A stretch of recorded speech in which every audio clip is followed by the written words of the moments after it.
Hey guys, today we're driving the 2022 Lexus GX 460, and joy of joys, we finally get Apple CarPlay. Look at that, amazing. They've reworked the Tombstone center stack to include a 10.3-inch touchscreen. They've moved the vents that used to be right here down and rearranged some of these controls. So now we get a touchscreen that is also controllable through this trackpad that we've seen in a lot of other Lexus models the last 8 to 10 years. And the GX 460 gets Apple CarPlay, Android Auto for 2022. It's still wired, it's not wireless. You just plug it in right down there. You can put your phone in here. We have nice usable cup holders finally in the Lexus GX. This is the luxury, so we get heated, ventilated seats, heated steering wheel, adaptive suspension on all four corners, and air suspension, air springs in the rear. We've done a bunch of reviews on the Lexus GX 460. Let's walk you around this and show you the infotainment and some of the center stack in a little bit more detail, and then we'll take this for a drive and give you guys some thoughts on what this 22 Lexus GX is like, because this is probably one of the last model years that this will be produced. As many of you know, I had a 2012 Lexus GX. I put about 40,000 miles on it. Loved every minute in that, and then I sold it for my 2006 Toyota 4Runner just this last year. Got quite a bit of seat time in these GXs. They haven't really changed that much over the years, and I think that's a feature, that's an asset, that's a positive thing, because this is still one of the best luxury off-roader SUVs. Even though from the factory it only has 8.3 inches of ground clearance, it's not that much. So, the center stack. We have some new buttons here, and this doesn't have the off-road pack, so we don't have multi-terrain select or crawl control. You can get that in some GXs, just not this one. We have a sport mode for our dampers, normal, and comfort, and you will see those realized in the center display there. The suspension in this is a little bit busy still. It still feels about like the air suspension did in my 2012 GX. You have height adjustment right here. You can raise the rear all the way up. You can lower it all the way down for easy access. Honestly, the rear air suspension is mostly just for loading cargo in and towing, for leveling out that trailer. You can use it while off-roading to get a little bit of extra rear ground clearance. Here you can switch between high 4 and low 4. This button pushes in when you're in neutral, and then with this button you can turn on downhill assist control, which I've never really used. Down here we have our Mark Levinson 17 speaker premium audio system, which in the GX is an awesome sound system. Volume and tune scroll knobs right here, quick access to your radio, your media. You can tune different things right there if you want to, but ultimately you're going to be using Apple CarPlay in this new GX mostly. The touchscreen feels pretty good. It's nice and responsive. No complaints there. You can kind of use the touchscreen and trackpad in conjunction with each other. Sometimes you'll need it to go back. But I like how in this GX the touchscreen is so close to the steering wheel. That's not the case in a lot of Lexus models. It's pretty far away up here, and in this GX it's very convenient. And yes, it looks like it's just been slapped on, but using it, living with it this week, it's been really nice. A few more features. We get a nice, pretty high resolution 360 cam in this luxury. You can see some things there, which is great. And there is a quick access button for camera view right here. We even get a forward-facing camera, useful for parking, off-roading, etc. Cup holders, these armrests slide. We have our white semi-aniline leather seats, very soft, very comfortable. Captain's chairs in the second row, and a third row that's pretty tight, pretty tiny. Let's head outside. Let's see what this looks like. This GX 460 Luxury has these 19-inch wheels, which I think are still ugly. They haven't really changed for 22 at all. There is a Lexus GX Black Line edition, which I think is pretty cool. It comes with roof rails. You get 18-inch wheels with a unique design, blacked out headliner. The headliner in this GX is white, and I don't really mind white headliners, but this one seems to get scuffed up extra often, at least in my experience with my GX. We have the dark red taillights, which I prefer on the GX. I think these look fantastic.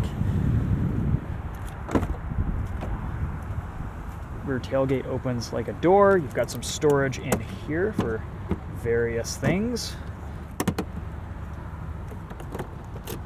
There you go. All of your spare tire paraphernalia, and that's just right under there, full-size spare. It has a cargo cover. All these straps, which are kind of getting messy looking, but that's there. Seat belts for the third row. You can fold that up and down. That's power operated now, which is cool.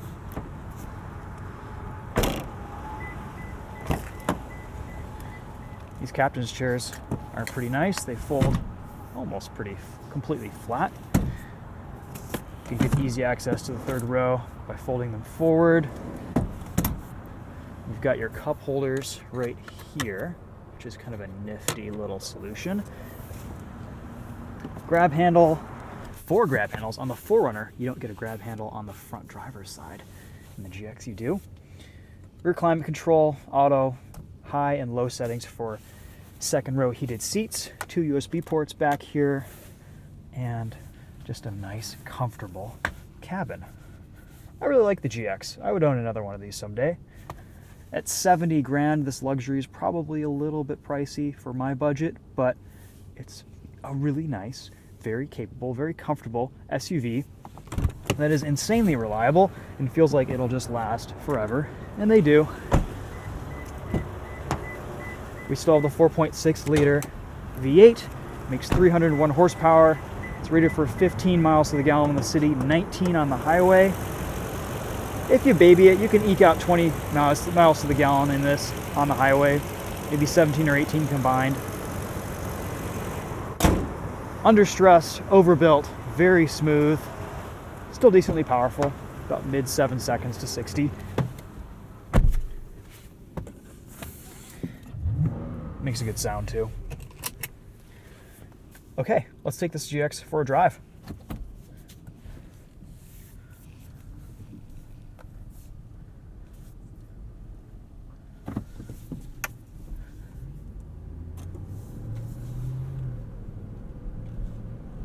We still get hydraulic power steering in the GX, a belt-driven fan on startup.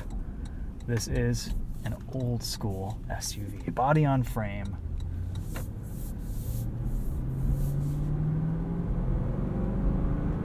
About 5,300 pounds curb weight.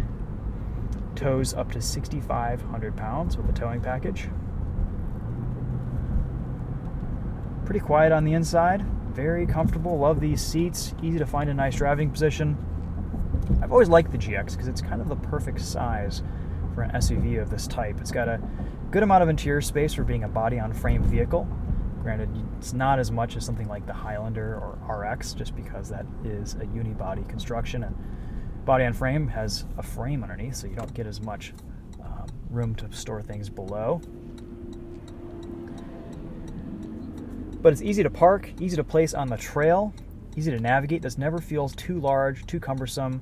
With the adaptive variable suspension, it actually handles quite well, much better than the Toyota 4Runner, especially in sport mode.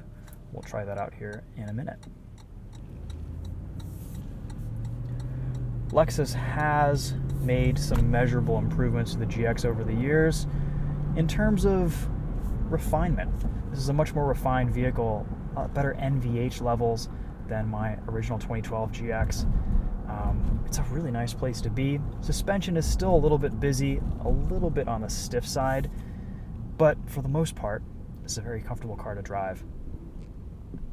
Throttle response and throttle tuning is a little bit nicer in this 22 GX.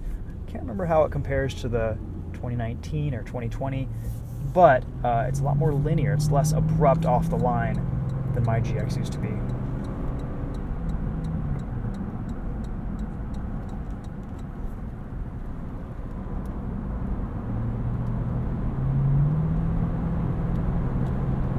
Look at this, handling. Nice.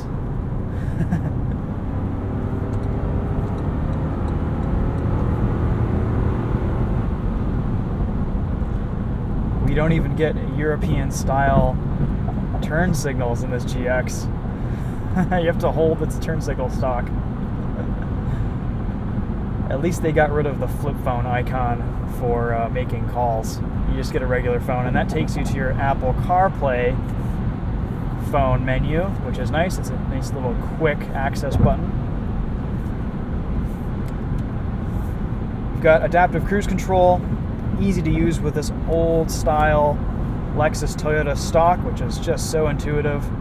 Only complaint I have about it is that to show you your speed or your cruise control setting, it'll take up this whole center display to do that. Very quiet on the highway, not a lot of wind noise. Great visibility, nice low sight lines from these doors. Pretty good view out of the rear view, especially with these captain's chairs without a center headrest. You can switch between adaptive and traditional cruise control by just holding the button on the side there.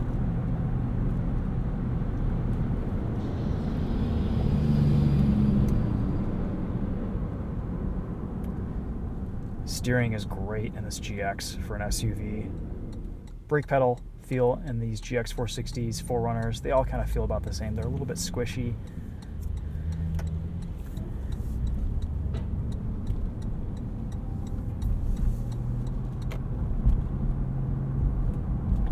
Super smooth shifts from the 6-speed automatic. We have full-time 4-wheel drive in the GX.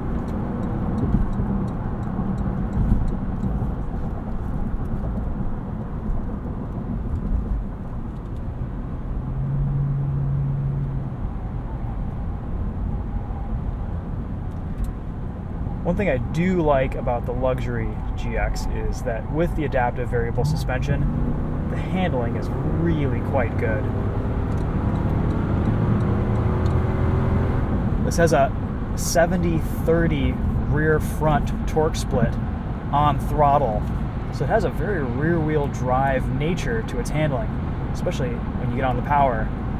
It's a very neutral SUV and actually kind of fun to drive on a back road.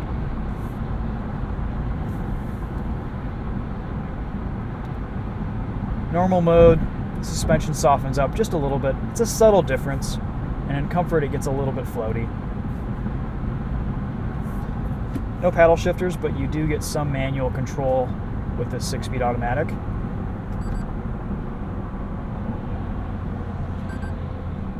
It's not super liberal with your downshifts.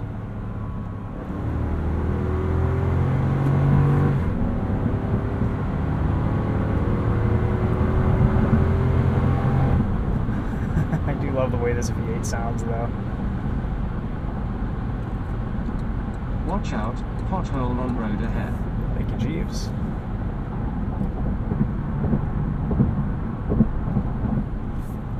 Back into sport mode around the entrance ramp.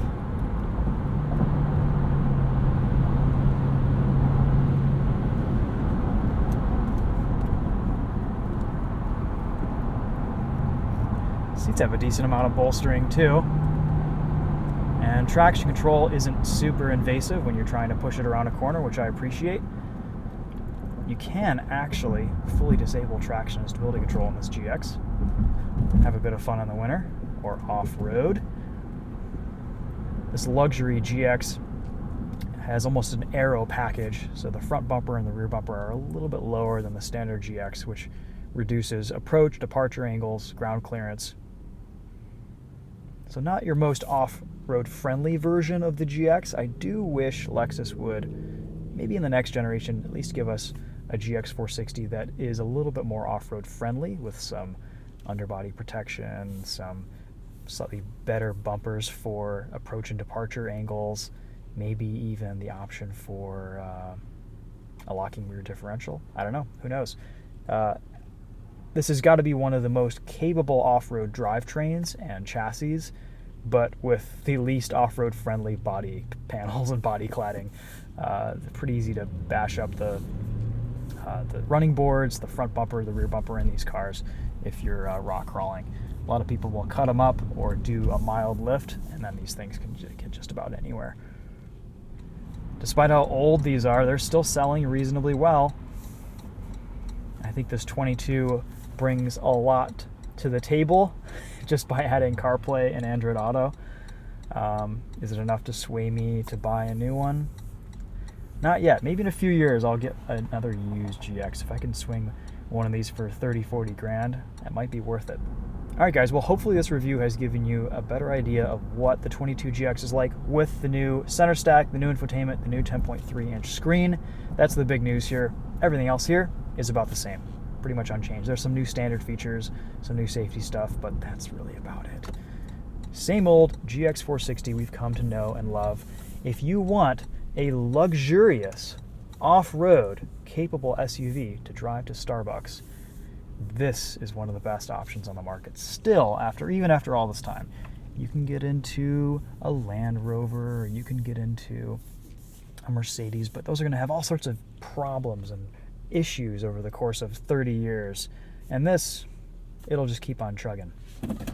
All right, that's it for this one. Thanks for watching. I'll see you guys in the next video. Take care.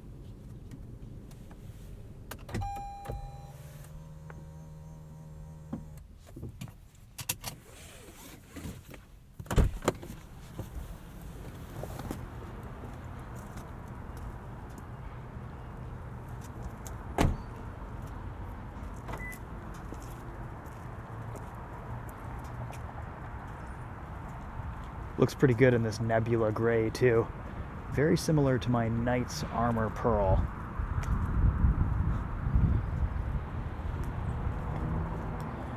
New headlights, new grille for 22 as well, but not that much of a difference. A little bit more aggressive front end, but gosh, the space between the front of the grille and that radiator now is just enormous. Might have something to do with pedestrian crash test safety, who knows. Yeah, 2-inch lift, set of 17-inch wheels with 31.5-inch tires. You're in pretty good shape. You can fit up to a 31.5-inch tire. That is a hard limit in the spare tire well, and that way you can match all 5 tires and rotate them accordingly if you're doing some serious off-roading or you get a flat. All right, guys, that's actually it. Thanks for watching. We'll see you later. Bye.